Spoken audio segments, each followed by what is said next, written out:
ನಾನು ಕೋಲ್ಕತಾದಿಂದ ಕೇವಲ 1 ಗಂಟೆ ದೂರದಲ್ಲಿರುವ ಒಂದು ಕಾಲದಲ್ಲಿ ಪಶ್ಚಿಮ ಬಂಗಾಳದ ಚಿತ್ರಣವನ್ನೇ ಬದಲಾಯಿಸಬೇಕಾಗಿದ್ದ ಸ್ಥಳದಲ್ಲಿ ನಿಂತಿದ್ದೇನೆ.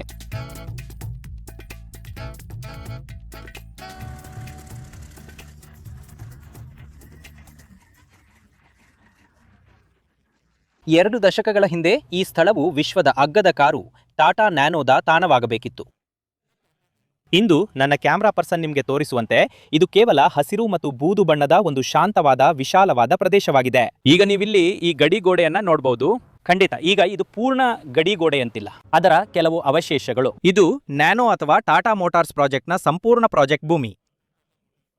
ಈಗ ಕೆಲವರಿಗೆ ಈ ಪ್ರದೇಶವು ಯಂತ್ರದ ಮೇಲೆ ರೈತನ ವಿಜಯದ ಸ್ಮಾರಕವಾಗಿದೆ.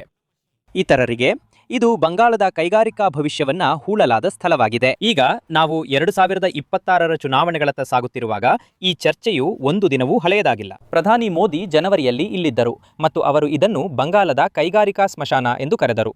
ಈ ಪ್ರದೇಶದಲ್ಲಿನ ಕೈಗಾರಿಕಾ ಬೆಳವಣಿಗೆಯ ಕೊರತೆಗೆ ಮಮತಾ ಬ್ಯಾನರ್ಜಿ ಸರ್ಕಾರ ಮತ್ತು ಅದರ ನೀತಿಗಳೇ ಕಾರಣ ಎಂದು ಹೇಳಿದರು. ಅದರ ನಂತರವೇ ಮಮತಾ ಬ್ಯಾನರ್ಜಿ ಸಿಂಗೂರಿಗೆ ಬಂದರು ಮತ್ತು ಅವರು ಬಂಗಾಳಕ್ಕೆ ಕೈಗಾರಿಕೆಗಳು ಬರುತ್ತವೆ, ಆದರೆ ಅದು ರೈತನನ್ನು ಬಲಿಕೊಟ್ಟು ಆಗುವುದಿಲ್ಲ ಎಂದು ಹೇಳಿದರು.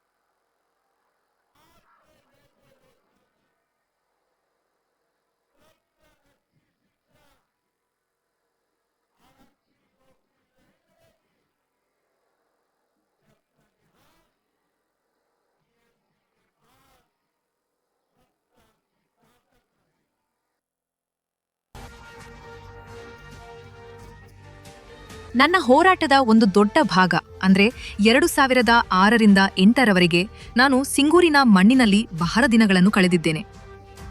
ಉದ್ಯೋಗ ಸೃಷ್ಟಿಸುವ ಗುರಿಯೊಂದಿಗೆ ಇಲ್ಲಿ 8 ಎಕರೆ ಜಮೀನಿನಲ್ಲಿ 9 ಕೋಟಿ 20 ಲಕ್ಷ ರೂಪಾಯಿ ವೆಚ್ಚದಲ್ಲಿ ಸಿಂಗೂರ್ ಆಗ್ರೋ ಇಂಡಸ್ಟ್ರಿಯಲ್ ಪಾರ್ಕ್ ಅನ್ನು ನಿರ್ಮಿಸಲಾಗಿದೆ.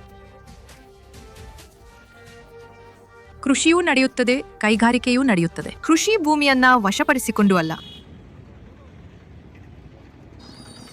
ನಾನೀಗ ಟಾಟಾ ಮೋಟಾರ್ಸ್ ಯೋಜನೆಗಾಗಿ 2006ರಿಂದ 2008ರ ನಡುವೆ ಅಂದಿನ ಎಡಪಂಥೀಯ ಸರ್ಕಾರವು ಸ್ವಾಧೀನಪಡಿಸಿಕೊಂಡಿದ್ದ ಜಮೀನಿನಲ್ಲಿದ್ದೇನೆ. ಈಗ ಖಂಡಿತವಾಗಿಯೂ ನಮಗೆ ತಿಳಿದಿರುವಂತೆ ಬಂಗಾಳದ ಈಗಿನ ಮುಖ್ಯಮಂತ್ರಿ ಮಮತಾ ಬ್ಯಾನರ್ಜಿ 2006ರಿಂದ 2008ರ ನಡುವೆ ಈ ಸಂಪೂರ್ಣ ಯೋಜನೆಯ ವಿರುದ್ಧ ಒಂದು ಚಳವಳಿಯನ್ನ ಮುನ್ನಡೆಸಿದರು ಮತ್ತು ತರುವಾಯ ಖಂಡಿತವಾಗಿಯೂ ಆ ಚಳವಳಿಯ ಆಧಾರದ ಮೇಲೆ ಅವರು ಅಧಿಕಾರಕ್ಕೆ ಬಂದರು. ಈಗ ಟಿಎಂಸಿ ಮತ್ತು ಬಂಗಾಳ ಸರ್ಕಾರ ಖಂಡಿತವಾಗಿಯೂ ರೈತರಿಗೆ ಭೂಮಿಯನ್ನ ಹಿಂದಿರುಗಿಸಲು ಸುಪ್ರೀಂ ಕೋರ್ಟ್ವರೆಗೆ ಹೋದವು. ಸುಮಾರು 800ರಿಂದ 1000 ಎಕರೆಗಳನ್ನು ಸ್ವಾಧೀನಪಡಿಸಿಕೊಳ್ಳಲಾಯಿತು. ಸುಪ್ರೀಂ ಕೋರ್ಟ್ ಅಂತಿಮವಾಗಿ ಅದಕ್ಕೆ ಅನುಮತಿ ನೀಡಿತು. ಆದರೆ ಈ ಸಂಪೂರ್ಣ ಪ್ರದೇಶವನ್ನ ಕೃಷಿಯೋಗ್ಯವನ್ನಾಗಿ ಮಾಡುವಲ್ಲಿ ಒಂದು ಸಮಸ್ಯೆ ಇದೆ ಸಿಂಗೂರಿನ ರೈತರಿಂದ.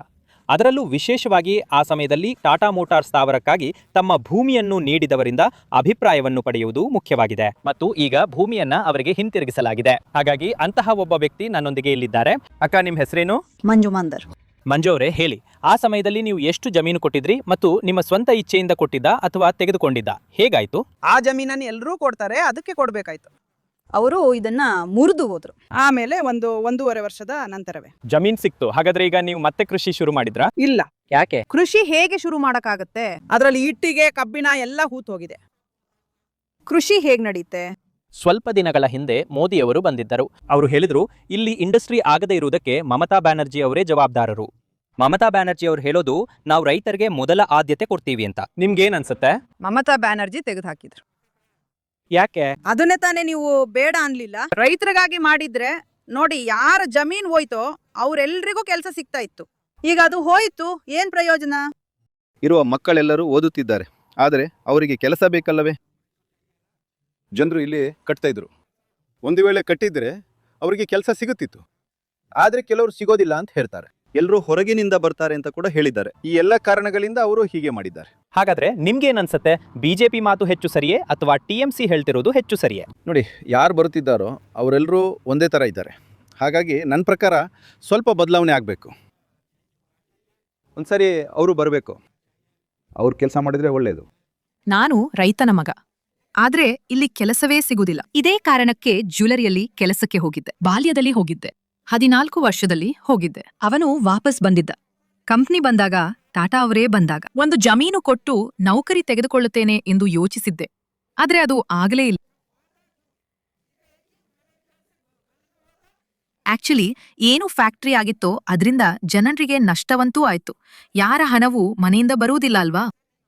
ಅಕ್ಕಪಕ್ಕದಲ್ಲಿ ಏನು ಮರದಲ್ಲಿ ಹಣ ಇರುತ್ತದೆಯೇ? ಹಾಗಾದ್ರೆ ಈಗ ನಿಮ್ಗೆ ಮುಂದೆ ಏನನ್ಸುತ್ತದೆ? ನೀವು ಯಾರ ಮಾತನ್ನು ಹೆಚ್ಚು ನಂಬುತ್ತೀರಿ? ಟಿಎಂಸಿ ಕೂಡ ಇಂಡಸ್ಟ್ರಿ ಬರುತ್ತದೆ ಎನ್ನುತ್ತದೆ, ಬಿಜೆಪಿ ಕೂಡ ಬರುತ್ತದೆ ಎನ್ನುತ್ತದೆ. ಇಂಡಸ್ಟ್ರಿ ವಿಷಯದಲ್ಲಿ ಈಗಂತೂ ದೀದಿಗೆ ಮಾಡಲು ಆಗುತ್ತಿಲ್ಲ. ಆಕ್ಚುಲಿ ಅವರೇ ತಾನೇ ಅದನ್ನ ತೆಗೆದುಹಾಕಿದ್ದಲ್ವಾ? ಆಂದೋಲನ ಮಾಡಿ ತಾವೇ ತೆಗೆದುಹಾಕಿದ್ರು. ಹಾಗಾಗಿ ಅವ್ರು ತಂದ್ರೆ ಮತ್ತೆ ಅದೇ ಆದ ಹಾಗೆ ಆಯ್ತಲ್ಲ. ಅವರು ಹೇಗೆ ತರುತ್ತಾರೆ? ಈಗ ಯಾವ್ದಾದ್ರೂ ವಿರೋಧ ಪಕ್ಷ ಬಂದ್ರೆ, ಸಿಪಿಎಂ ಆಗ್ಲಿ ಬಿಜೆಪಿ ಆಗ್ಲಿ, ಯಾರ್ ಬಂದ್ರು ನನ್ ಪ್ರಕಾರ ಆಗುತ್ತದೆ. ಸರಿ, ನಾನು ಚಿಕ್ಕಂದಿನಿಂದ ಟಿಎಂಸಿ ಮಾಡ್ತೀನಿ, ಕಾಂಗ್ರೆಸ್ ಮಾಡ್ತೀನಿ, ಮತ್ತೆ ಟಿಎಂಸಿ ಮಾಡ್ತೀನಿ, ಟಿಎಂಸಿನೇ ಮಾಡ್ತೀನಿ. ಯಾರಾದ್ರೂ ತಿನ್ನೋಕೆ ಕೊಡ್ಲಿ ಅಥವಾ ಕೊಡ್ದಿರ್ಲಿ. ಪ್ರಧಾನಮಂತ್ರಿ ಯಾರು ಬಂದಿದ್ದರೋ ನಾನು ಅಂದುಕೊಳ್ಳುತ್ತಿದ್ದೆ ಇಂಡಸ್ಟ್ರಿ ಆಗತ್ತೆ ಅಂತ. ಆದ್ರೆ ಅವರಿಂದ ಏನೂ ಮಾಡಲು ಸಾಧ್ಯವಾಗ್ಲಿಲ್ಲ. ಹಾಗಾದ್ರೆ ಯಾರು ಮಾಡಲು ಸಾಧ್ಯ? ಟಿಎಂಸಿ ಕೂಡ ಮಾಡಲು ಸಾಧ್ಯವಾಗುವುದಿಲ್ಲ. ಟಿಎಂಸಿ ಮಾಡಬಲ್ಲದು, ಆದ್ರೆ ಅದು ಮತ್ತೆ ಕೋರ್ಟ್ಗೆ ಹೋಗುತ್ತದೆ. ನಮಗೆ ಹೊಡೆಯುತ್ತಿದ್ದಾರೆ, ನಾವು ಕೋರ್ಟ್ಗೆ ಹೋಗುತ್ತೇವೆ. ಮತ್ತೆ ಅವರಿಗೆ ಹೇಳುತ್ತಿದ್ದಾರೆ ಇವರಿಗೆ ಮಾಡಲು ಬಿಡುವುದಿಲ್ಲ ಎಂದು.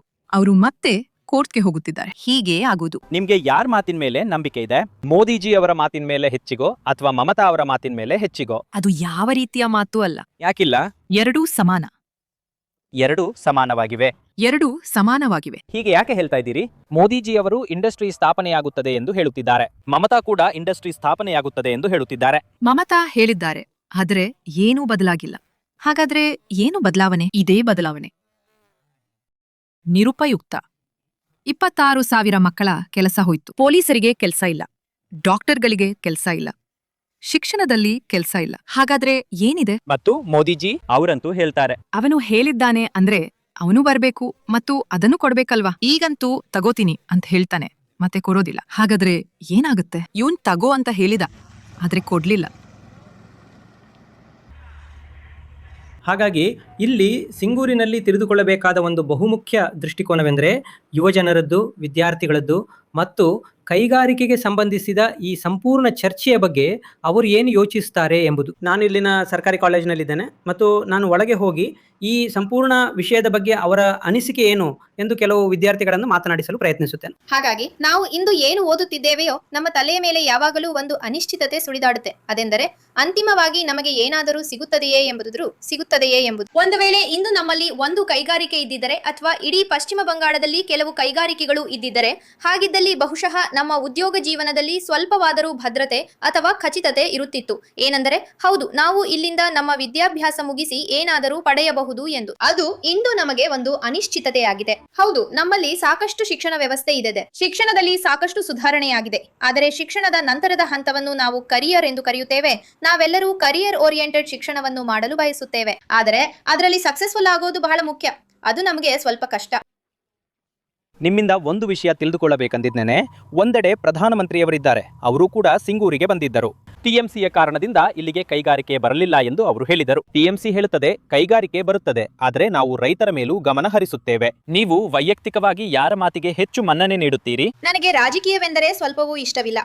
ಹಾಗಾಗಿ ರಾಜಕೀಯವನ್ನ ಸಂಪೂರ್ಣವಾಗಿ ಬದಿಗಿಟ್ಟು ಹೇಳುವುದಾದರೆ ಹೌದು, ಇಂಡಸ್ಟ್ರಿ ಇದ್ದಿದ್ದರೆ ಚೆನ್ನಾಗಿರುತ್ತಿತ್ತು. ಇದು ನನ್ನದು ಮಾತ್ರವಲ್ಲ, ನಮ್ಮಂತಹ ಪ್ರತಿಯೊಬ್ಬ ಹುಡುಗ ಹುಡುಗಿಯರ ಮನಸ್ಸಿನ ಮಾತು. ಒಂದು ವೇಳೆ ಇಲ್ಲಿ ಒಂದು ಇಂಡಸ್ಟ್ರಿ ಇದ್ದಿದ್ದರೆ, ಟಾಟಾ ಇದ್ದಿದ್ದರೆ ಬಹುಶಃ ನಮ್ಮಲ್ಲಿ ಹಲವರಿಗೆ ಉದ್ಯೋಗ ಸಿಗುತ್ತಿತ್ತು.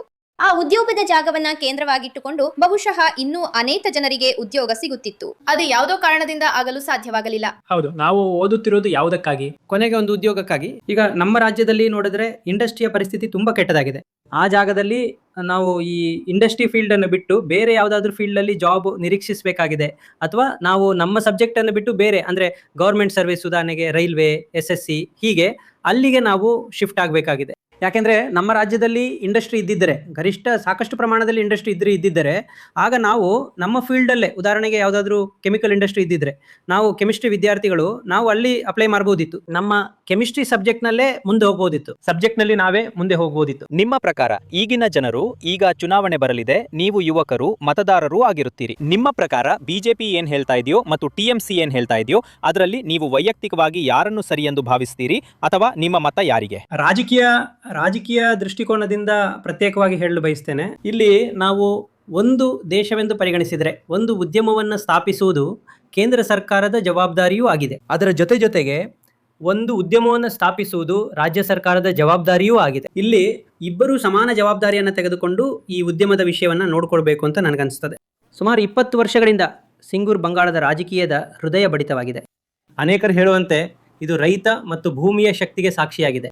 ಆದರೆ ನಾವು ಬಂಗಾಳದಲ್ಲಿ ಮತ್ತೊಂದು ಚುನಾವಣೆಯನ್ನು ಸಮೀಪಿಸುತ್ತಿದ್ದಂತೆ ಉದ್ಯಮದ ಬಗ್ಗೆಯೂ ಬಹಳಷ್ಟು ಮಾತನಾಡಲಾಗ್ತದೆ. ಮತ್ತು ಗಮನಿಸಬೇಕಾದ ವಿಷಯವೆಂದರೆ ಜನರು ಯಾರನ್ನು ನಂಬುತ್ತಾರೆ ಎಂಬುದು.